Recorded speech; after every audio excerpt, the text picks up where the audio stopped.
In June 2020, NASCAR did what many thought was impossible. It banned the Confederate flag. The symbol had been tied to the sport since its inception, and it would no longer be welcomed in racing. Just last week, Kyle Larson became the first non-white driver to win the coveted Cup Series. This is Disrupted. I'm Kalila Brown-Dean. Over the course of the last 73 years, NASCAR has only fielded 8 black drivers for its top league. Today, we take a second listen to a show we ran in July. We'll hear from former NASCAR driver Bill Lester about the challenges he faced racing in a white-dominated sport. But first, Daniel McFadden is lead reporter and editor for FrontStretch.com. He's host of the NASCAR podcast, Dropping the Hammer. He's covered NASCAR's efforts to be more inclusive. Daniel, welcome to Disrupted. Thank you for having me, Collier. You know, a lot of our listeners here in the Northeast may not be as familiar with NASCAR as those of us who grew up in the South. And for a lot of people outside of that scope, they see NASCAR as this sport that only appeals to white, rural Southern audiences. And perhaps they may think that NASCAR is hostile to people who don't fit that demographic. What's the basis of that stereotype? And do you think it's a fair or accurate depiction of NASCAR's fan base? I don't think it's a fair and accurate description of the moment, but I think it's honest to say that there is some truth to that from in the past. The only black man who's ever won a NASCAR Cup race, anyway, Wendell Scott, he won a race in, I believe, Jacksonville, Florida in the early 60s. The race officials refused to award him the trophy until the predominantly white audience left the track an hour or so later because they were afraid of a white riot. This is a sport that up until the mid 80s had a race called the Rebel 400 at Darlington Raceway in South Carolina. Up until June of last year, the Confederate flag was a very welcome symbol, a tolerated symbol anyway, at NASCAR tracks all across the country, not just in the South. You'd see that flag flying in the infield in California.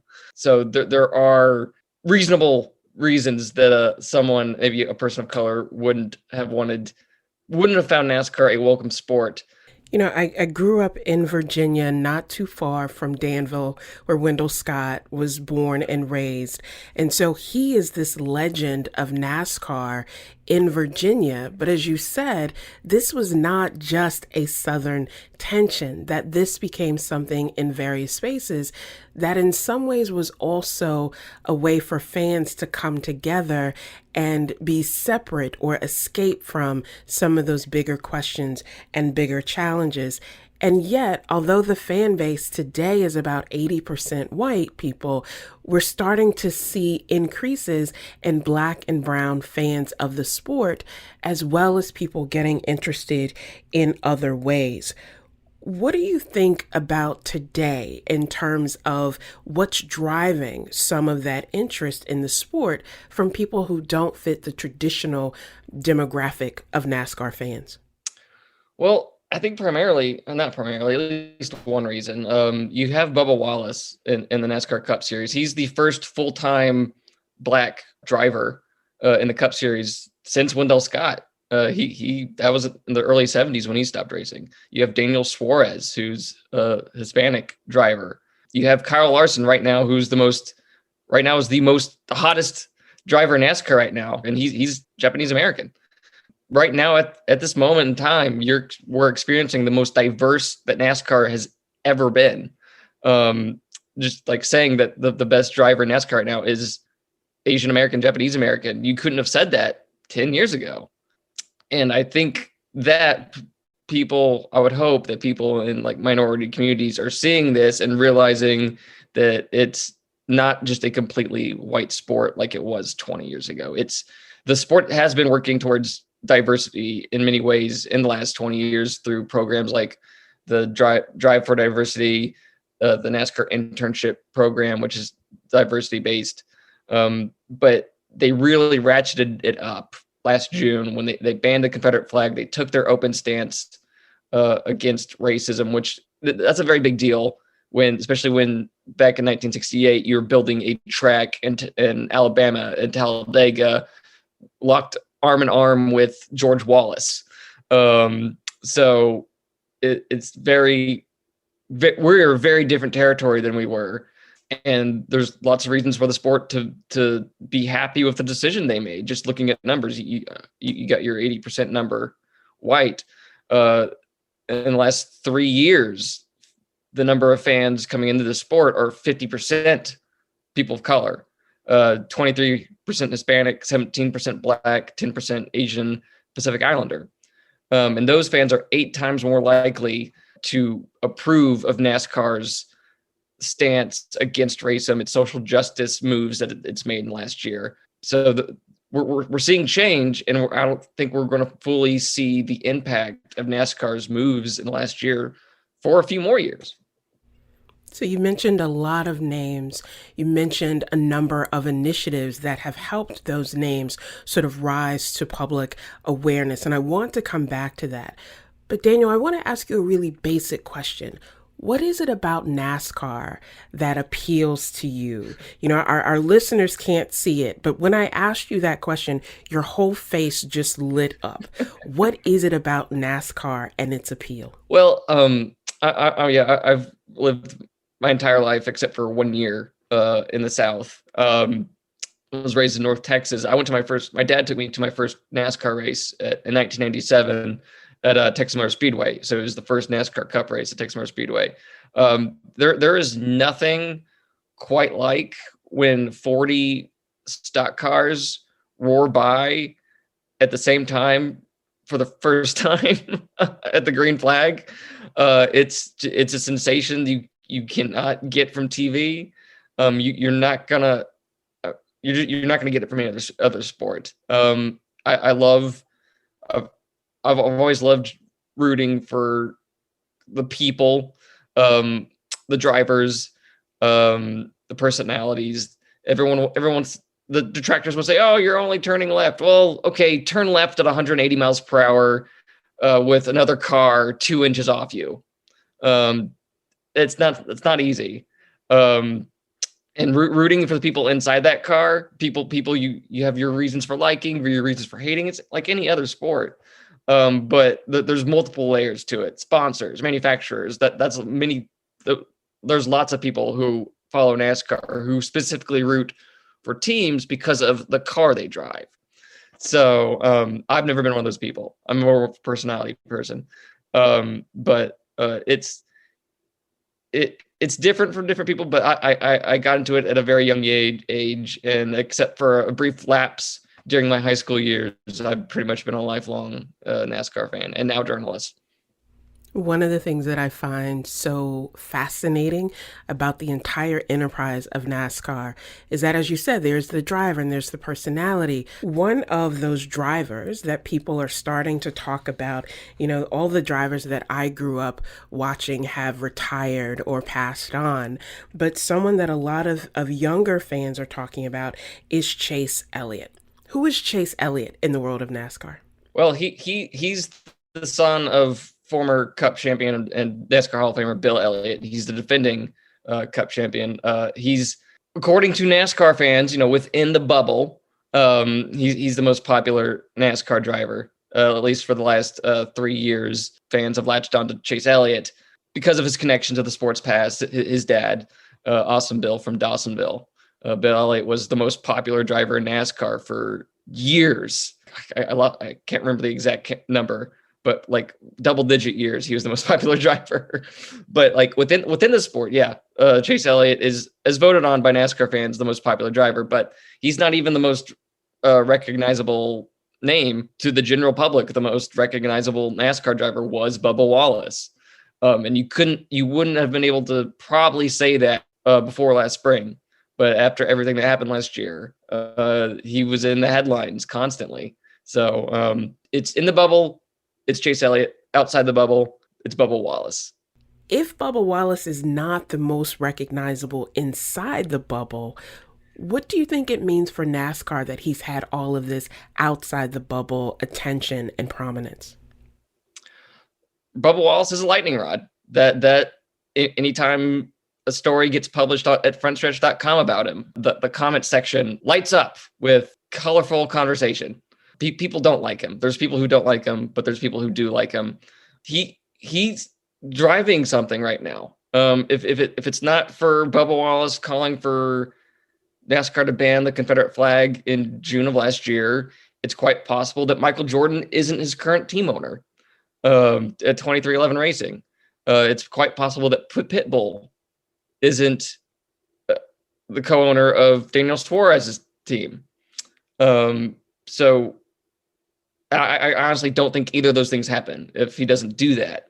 But a lot of fans, diehard fans, associate Bubba Wallace with getting rid of their flag that they like displaying proudly at NASCAR tracks. They feel like it's an attack on them because they can't bring their flag to the track or whatever. And like you mentioned, the noose incident, there was a lot of confusion around that. People who think it was a hoax when it just wasn't. That's not what happened. It was a mistake. But he is the most, Bubba Wallace is a sign of the future of NASCAR, what NASCAR wants. NASCAR does not want to be associated with what we started out talking about, that racially charged past, that racist past that it had connections to. They want to be a diverse sport. They're doing that. The moves they're making are working so far. What do you think is prompting that change? Because NASCAR has also been the space where, the Confederate flag was the symbol because people said this is about heritage and history. This is not about hate. And at the same time, NASCAR has pioneered this Drive for Diversity program to increase representation, not just of drivers, but of people throughout the entire system and the entire organization. And at the same time, as you see this, diversifying audience and a drive for diversity with drivers, you're also hearing this controversy with comments made by Kyle Larson and having a sensitivity program for this driver for using a slur through an esports game. What then is driving NASCAR to say, this is the future that we want to work toward, even if it takes us a while and fits and starts to get to that goal? Well, for the last 10 years, NASCAR in a public sphere had kind of been in a free fall, declining ratings, declining attendance, just declining attention just in general. But that's started to change in this last couple of years. Ratings leveled out, the crowd started to level out, and then last June happened, which happened months after the Kyle Larson incident. It could be argued that the Kyle Larson racial slur incident set the sport back years in how the public perceived it. And then what happened in June of last year could argue it leapfrogged it back to where it was and then some. So I think Steve Phelps said earlier this year that for a long time, they were all about just staying with who they still had when it came to their fan base. They were so scared of losing anybody else. Especially when it comes to the Confederate flag, I don't think it was part of their calculus that they could stand to gain more fans than they would lose just by simply banning the Confederate flag from all of its facilities. There's so many positive things going on right now in terms of audience, NASCAR reestablishing itself with a national audience. You can point to the decisions made in June of 2020 and realize it's working. You're gaining more than you would have lost. The people who are coming in are hopefully either taking over the spots of the people who left and then building on it. So there's lots of positive vibes in the sport right now that haven't been there for about 10 years. Let's talk about one of those positive vibes that is encouraging to many people and that people are excited about the possibility. And that is actually the cars themselves, this new generation of cars that may be somewhat cheaper to produce, but could also create more opportunities for people to come into the sport. Talk to us about that plan and what you think it may mean for the future of NASCAR. Well, what you're talking about is the next gen car. It is quite simply the biggest shift technologically in NASCAR in its 70-year plus history. For one, there's lots of new things on this car. There's going to be a composite body. There's a independent rear suspension, lug nuts. Instead of there being 5 on a wheel, there's only going to be 1. There's a lot more to it, but quite simply, like you said, this is in an effort to make the sport cheaper to compete in. And that's one reason why you're seeing 2311s debuted this year, Trackhouse Racing this year. You have other teams coming up from the smaller series up to the Cup Series, simply because it's going to be cheaper to compete. There's independent provider of parts, vendors. So teams aren't going to have to be making their own parts for these cars. You're seeing an influx of new teams into the sport for next year specifically. Then you're seeing more than you've seen since the early 2000s. So Daniel, you've piqued my interest even more, and I'm someone who grew up watching NASCAR. What would you say to someone who's listened to this conversation and said, there's something there that I'm curious about? What do you say to a novice about encouraging them to watch their first race, or what they should be looking for as they do it? Just watch, give it a shot. This year, at least it was branded by Fox Sports. It was branded as the best season ever. Because this season, the schedule was just overhauled in a way that hadn't been done since 1972. You're going to new markets like Austin, Texas, Road America, a return to Nashville for the first time since 1984. There's lots of new stuff this year. I've considered 2021 to be like a Christmas tree with lots of different gifts underneath it. So I would recommend just tuning in. It might be confusing at first. There's going to be a lot to watch. Just give it a shot. Well, here's to new experiences. Daniel McFadden is lead reporter and editor for Front Stretch. He's also host of the NASCAR podcast, Dropping the Hammer. Daniel, thank you so much. Thank you. For links to Daniel's work, including his 5-part series on the impact of the flag ban on NASCAR, you can visit our website at ctpublic.org/disrupted. Coming up, we hear from former NASCAR driver Bill Lester on his experience being Black in motorsports. This is Disrupted. Stay with us.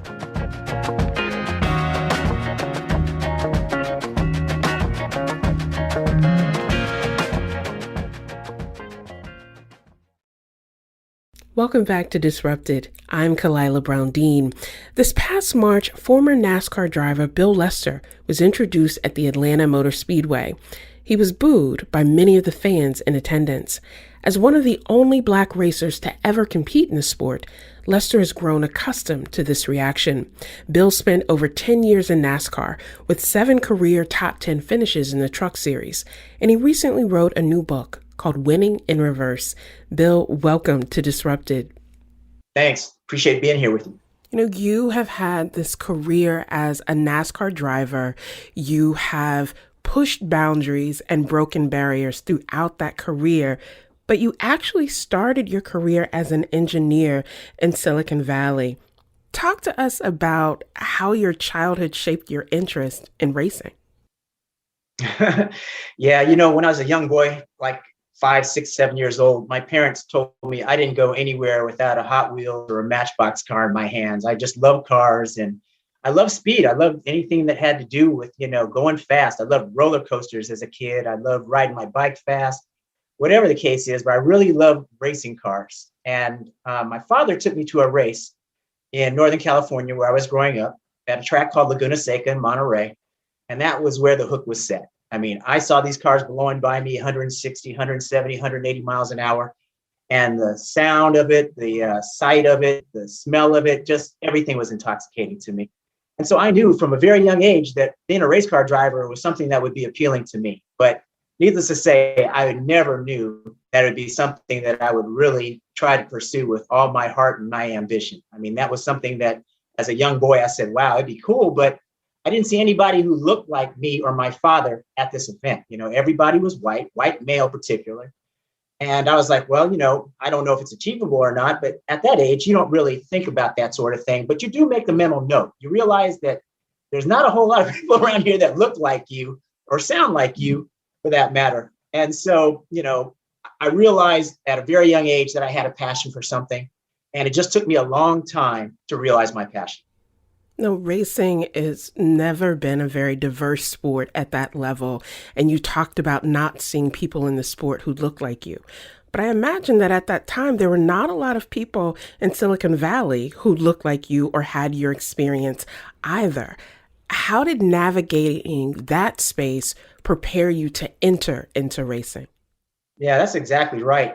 I remember when I got my bachelor's of science in electrical engineering and computer science at Cal Berkeley, when I looked all around me to the graduating class of about 600 engineers, I really didn't see anybody else that looked like me. I mean, I could probably count the number of those engineers on one hand. And then when I went into, the high-tech industry and worked for Hewlett Packard in the Silicon Valley, again, I was typically one of very few that was doing software development. And then when I quickly became a research and development project manager, I would typically be the only manager in the room.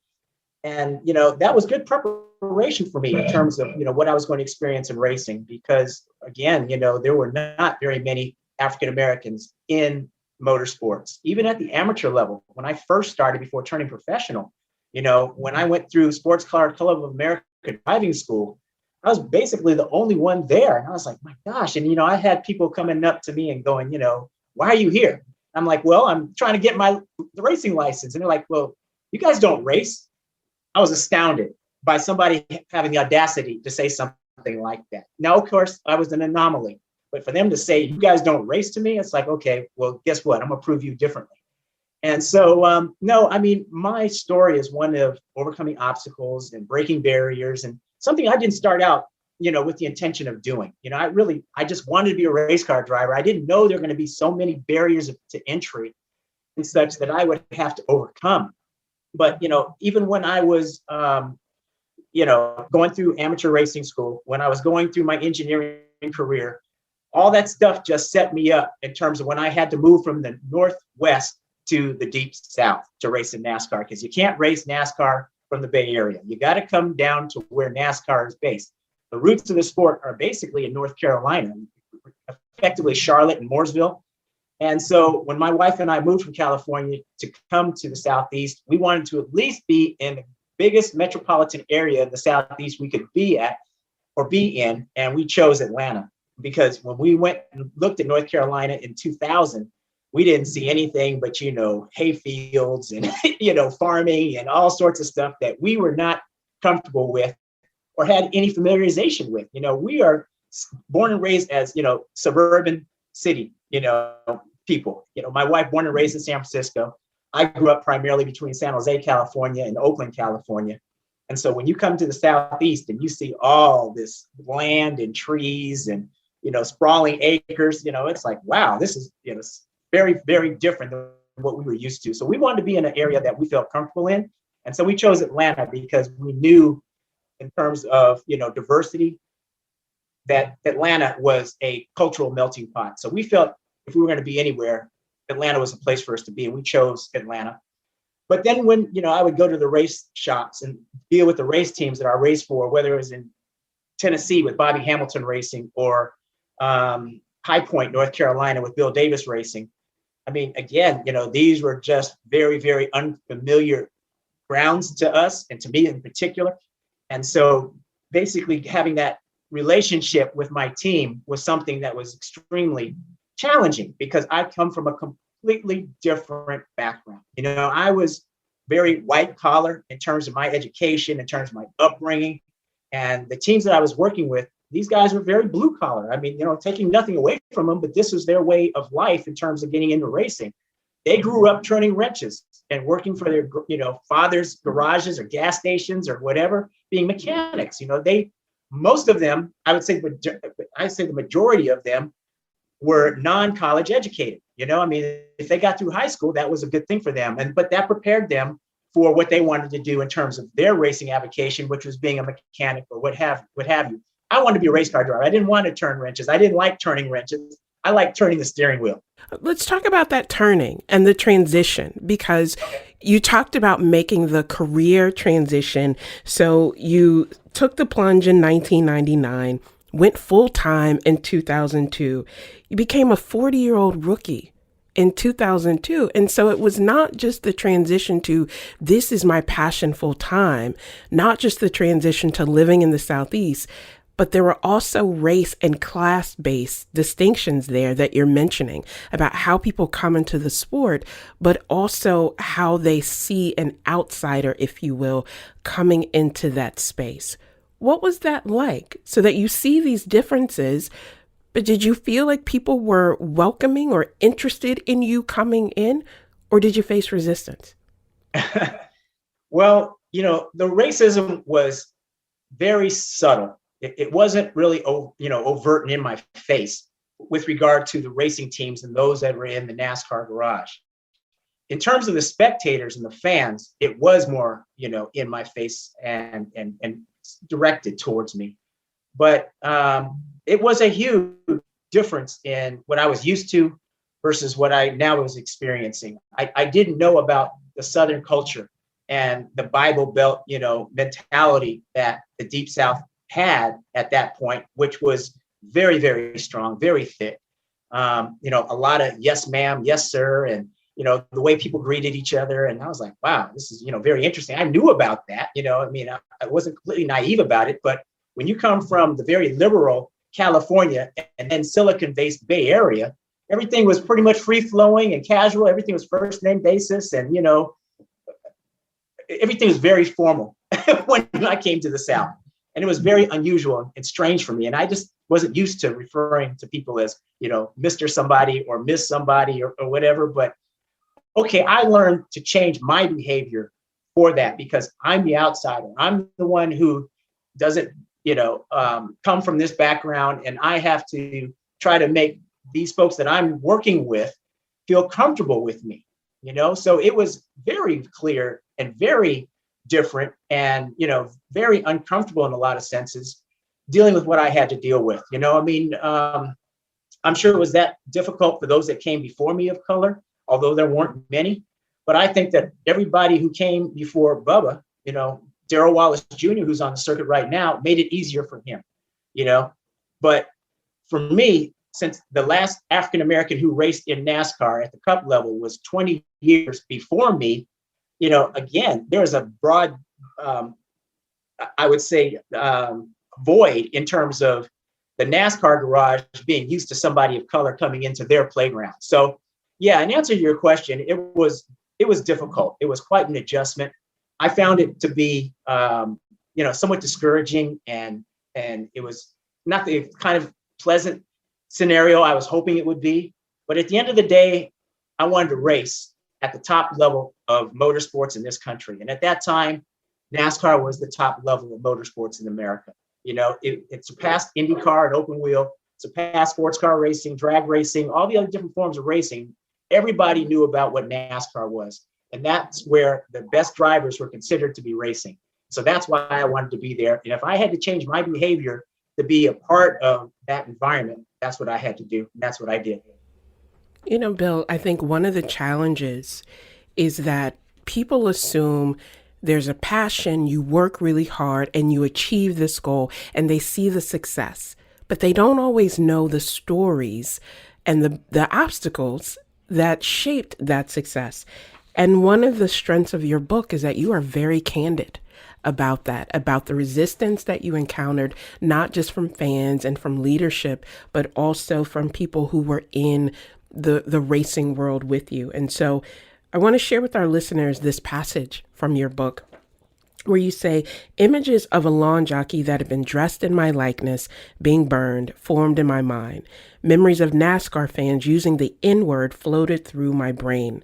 Visions of a red flag adorned with the blue cross being proudly waved in the stands flashed back to me. In the wake of all that had transpired over my years in racing, it was hard not to speculate that on some level, racism existed in NASCAR.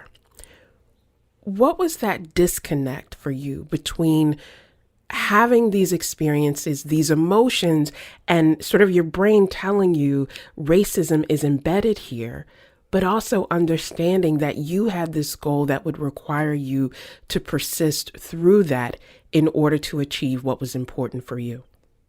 Yeah, I always think about that phrase that, and I'm sure you've heard it, to, those much is given, much is expected. And I feel that I was placed in the position I was placed in for a reason. God gave me skills and ability that, I didn't ask for, but I realized them. I realized that I was meant to race cars. And he wouldn't put me in this position if he didn't believe that I could not make it. It was up to me to make it, to push through these difficulties, these challenges, these hardships. And what I mean by hardships, I mean, being left to feel that you were less than human. Again, when they burned that lawn jockey in effigy, I mean, I was astounded. I didn't see it, but I was told about it. I didn't witness it, but I was told about it on very reliable sources. And so it was really just so disappointing to me that with all that I gave to the team and what I thought the team was giving to me, I gave them my all. And I was hoping for success for the team, that they would dishonor me that way once my time with them was over, once it had passed, because it said to me loud and clear that while they tolerated me because I brought sponsorship to this team and I allowed them to eat, I gave them jobs and careers and a financial future. At the end of the day, many of them did not respect me. They did not appreciate me. I'm sure they would have been happier had I not come along at all. But, I couldn't let that deter me.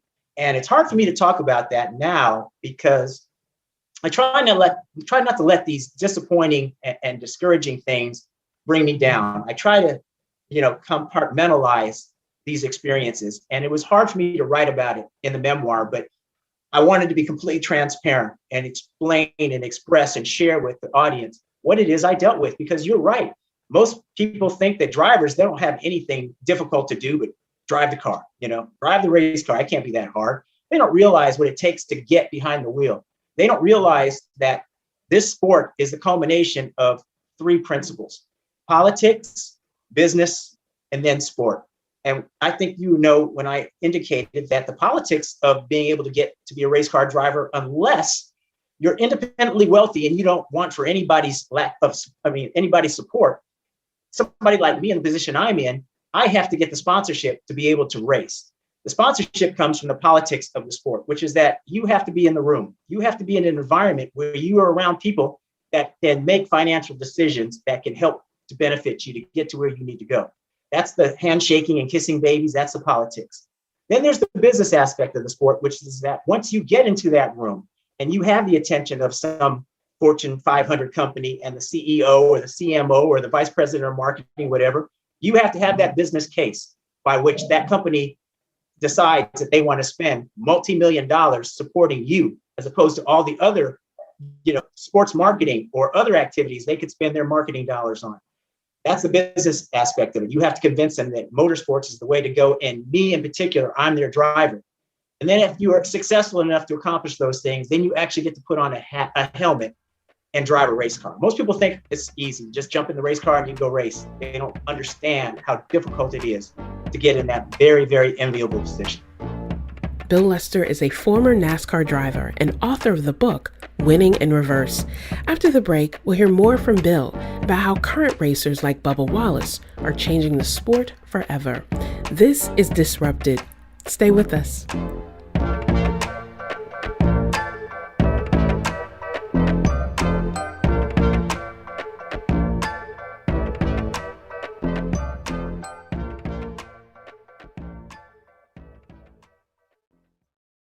Welcome back to Disrupted. I'm Kalila Brown-Dean.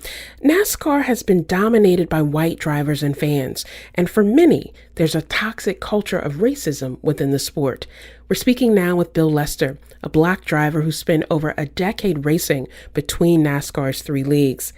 I asked him about politics in sports and what he would tell young athletes who may worry about fitting in. I mean, it's all about passion. My journey was based on passion. If you believe in yourself, you've discovered what it is you want to do, you've been given a gift to do, the sort of thing that, last thing you think about before you go to bed, the first thing you think about when you get up in the morning, something that is ingrained in you, instilled in you, and you believe in yourself, you can't let anybody deter you or distract you or knock you off your axis. And that is so important. That is what allowed me, after all the discouragement, after all the doubters and naysayers weighed in, to continue to get up in the morning and keep pushing towards that goal of being a race car driver. Even though I didn't see anybody else who looked like me successful at being able to do it, I knew that I could do it. I was given a gift, and it was up to me to live that dream. It's all about, my memoirs, all about living your dream. Passion is key. Getting out of your comfort zone. Persistence, perseverance, the power of networking. The importance of gratitude, being thankful for the things that you've been blessed with. I identified 8 keys that allowed me to live my dream. And to anybody who's listening to this, if they believe in themselves and they have a goal, they can achieve it. It's not something that I'm talking about that is revolutionary. People have talked about this in the past, but I come from a slightly different background and path, right? A lot of and you mentioned sports, athletes that are of color are stick and ball sports, right? Or stick and ball athletes. And it's a very clearly prescribed path in terms of how to get there, in terms of going through high school, going through college, and all this sorts of ladder that you have to climb to get there. In motorsports, it's like the Wild West. There is no firmly defined path. You can come from a myriad of different backgrounds and paths to get to NASCAR, for example. You can come from open wheel, you can come from sports cars, which is what I did. You can come from dirt and sprint cars and midgets. You can come from all sorts of different disciplines. As long as you have the financial wherewithal to weather the storm, you can get there. And for me, the financial wherewithal came from the drive that I had to get there. I didn't have a checkbook, but I had the perseverance and the persistence and the stick-to-itiveness and the belief that if I quit, then I'm defeated. I couldn't quit. I didn't want to be defeated. I wanted to race professionally. It was something that was ingrained in me, instilled in me, and I had to realize it. One of the things that seems to be a standout part of your career and your approach to your career is your interest in learning from, working with, and collaborating with other athletes. And you talked about stick and ball sports and how that seems to be the path. You talk in the book about thinking that you had found an ally in basketball legend Magic Johnson. How does Magic Johnson come into your story of being a professional racer? So at one point, NASCAR was, making waves about its desire to diversify their sport. And they brought Magic Johnson in because of his business acumen. Magic is an established, very successful businessman. And so they brought Magic in, and Magic came on board saying how he's always had an interest in NASCAR, which was news to me. But lo and behold, NASCAR and Magic are working together to provide opportunities for diverse audience, to diversify the audience. So I had the opportunity to get together with Magic. We got together at a hotel and we had a meeting, and I expressed to Magic the difficulties and the challenges I was having in gaining the financial support to be able to continue in my quest, in my journey. And I really believed wholeheartedly that with his influence with the brass, with the powers that be at NASCAR, that he could be influential in getting, more doors to be opened, getting NASCAR to think more broadly, maybe bring more sponsorship opportunities and sponsors to my racing team. And Magic and I sat down and we talked about it. He indicated very clearly he knew what I was looking for. And he gave me the distinct impression that he was going to help me with regard to that goal, which is getting more financial support. Well, I was really surprised because after, a little bit of time went by, I tried to reach back out to Magic to see where we were. Had he been able to make any progress? Was he gaining any success? And my attempts to reach him were not reciprocated. I could not get in touch. I could not get back in touch with Magic. I couldn't get through his gatekeeper, his assistant. Before it was very easy, relatively easy to do so. My phone calls were responded to, they were returned. I got crickets after a while, and I could not for the life of me figure out what had taken place. I don't know, and I can only speculate that maybe the brass told Magic, it's like, you know what, we've been doing it this way. This is the way we will continue to do it. What we brought you in for maybe doesn't have anything to do with, helping drivers, especially Bill, with regard to what he's trying to do. I don't know. I wasn't there. But all I can say directly and specifically is that the communication that I had established with him and felt really good about came to a grinding halt.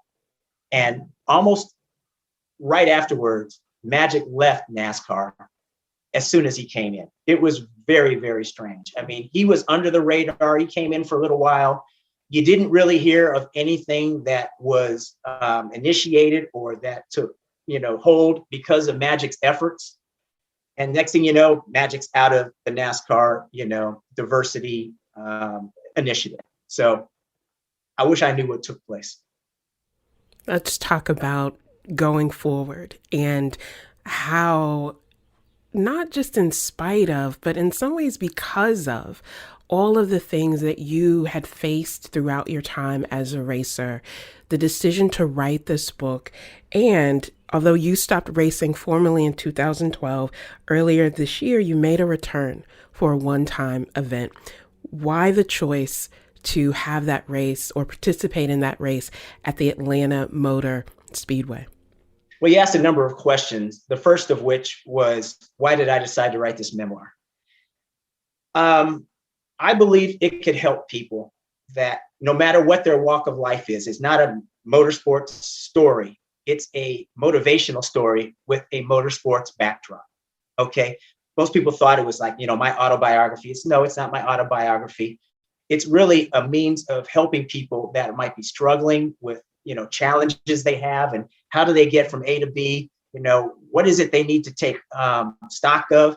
That's why I wrote this memoir, because people told me, it's like, Bill, your story is phenomenal. How did you break through and get to this plateau, to this, promised land that so few of us have been able to infiltrate? It's not as if Blacks don't want to race cars. Believe me, we want to race, but we are discouraged almost at every turn.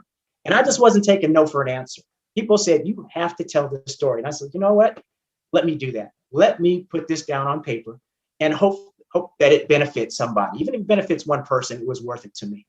So that's why I did it.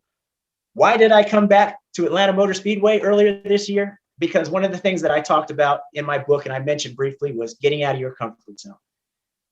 Coming back and racing at the professional level in NASCAR after having not done it for 14 years is about as far as you can get to getting out of your comfort zone. I could have easily continued to watch racing on TV, sitting, on my sofa or in my chair and watch racing. But I decided to practice what I preach. I'm gonna get out of my comfort zone. I'm gonna do something that I haven't done in quite a long time at the professional level, at one of the fastest tracks in NASCAR. Atlanta Motor Speedway is a track where we were averaging about 180 miles an hour. And during the March timeframe, when I came back, there was no practice. There was no qualifying before the green flag dropped and you were going into turn one at speed. So here I am, not knowing exactly what to expect. I decided I'm going to do it. I'm going to practice what I preach. I'm going to prove to myself and to everybody else who's watching that, yeah, if you believe in yourself, if there's something that you want to do it. Don't let anybody discourage you. And that's what I did. I hustled for the sponsorship. I got 3 great sponsors together. And then I got a team with me. And believe it or not, without any practice or qualifying, when the green flag dropped it, at race time, there I was in the turn one with, 36 other lunatics trying to race for a checkered flag. So I was really proud of myself. I finished the race. I didn't finish it as high as I wanted to. Of course, that's going to be a lot of the, reflection upon the fact that I haven't done it at the professional level for 14 years. And if you are a professional, you should be perfecting your craft every day. And I wasn't doing that, but I'm fortunate enough to have, the physical ability, the hand-eye coordination, the reflexes and everything, that I was able to bring that truck back in one piece. I was able to bring my race truck back without scrubbing it, crashing, running anybody else, being on the tow hook or anything else. I finished the event. So I'm proud of myself. I'm glad I did it. I think I sent a message that, if you do believe in yourself, you have a goal, a destination, you can get there. You set a goal, you set multiple goals, but what you've also done is create a legacy that inspires other people who are within the sport and outside of the sport about how to navigate life when it seems really difficult. When you think about that legacy, how does it feel to see other drivers like Bubba Wallace continue in that pathway and sort of take the baton to the next level of the things that you started in demanding diversity, not just for the sake of diversity, but for really being able to have people do their very best? Well, you see the smile on my face because I have a lot of pride in what it is I did that made the challenge and the journey that much easier for the next generation. And Bubba's clearly the next generation. He's like less than half my age. So I'm glad that he has taken the baton and has run with it. I mean, I'm very proud of everything that he has been able to accomplish in the sport. He did something that when I was racing, I couldn't do. He used his platform to affect change. I couldn't do it in the mid-2000s. NASCAR wasn't ready. The country wasn't ready. But due to the unfortunate events that took place last year, which started the Black Lives Matter movement with George Floyd and Ahmaud Arbery, Breonna Taylor, et cetera, ears and eyes across the country were starting to open. And he stepped up and challenged NASCAR and almost demanded NASCAR to ban the Confederate flag. God bless him for that. I am so happy that he stood up and he put his foot down, and NASCAR was receptive and responsive and did that, because I would have never thought when I was racing in my heyday in the mid-2000s that the Confederate flag would ever be banned, ever. It was as germane to NASCAR as like the phrase apple pie and Chevrolet was, back traditionally. I mean, it was part of the NASCAR tradition was the Confederate flag. So while it alienated a lot of the, diehard redneck core fans of NASCAR, what it does is it opens up a greater audience to NASCAR, and something that NASCAR has been saying they want, which is to be more reflective of the country. Okay, here's that opportunity. They stepped up due to Bubba's encouragement. Thank goodness that he did it. Thank goodness NASCAR responded to it. And I hope that's just the beginning of a number of things and initiatives, what have you, that get more people of color out there to take advantage of and enjoy this sport. I tell you that whenever I bring somebody out to their first NASCAR race, they become an immediate fan. They can't believe how much fun it is and how exciting it is to actually be at an event, as opposed to sitting in front of their television and watching cars run around in the circle. If you're there, you just can't believe the power, the excitement, the sound, everything that's intoxicating about the sport. And these folks, like I tell you, when I bring out groups of people oftentimes, they're like, wow, let me know when the next race is. Let me know when you're going to, host us again or something like that. Or even without me being there independently, they're like, you know what, I'm going to another race. So that makes me very, very proud. I'm very proud of what Bubba has done. I'm very proud of what NASCAR has done. I hope that the face of the sport begins to change. That was former NASCAR driver Bill Lester. He recently published a new book called Winning in Reverse. Disrupted is produced by James Szkobel-Wolff, Szkobel Collier, and Catie Talarski. Our interns are Maisy Carvalho and Kelly Langevin. I'm Kalila Brown Dean. Thanks for listening.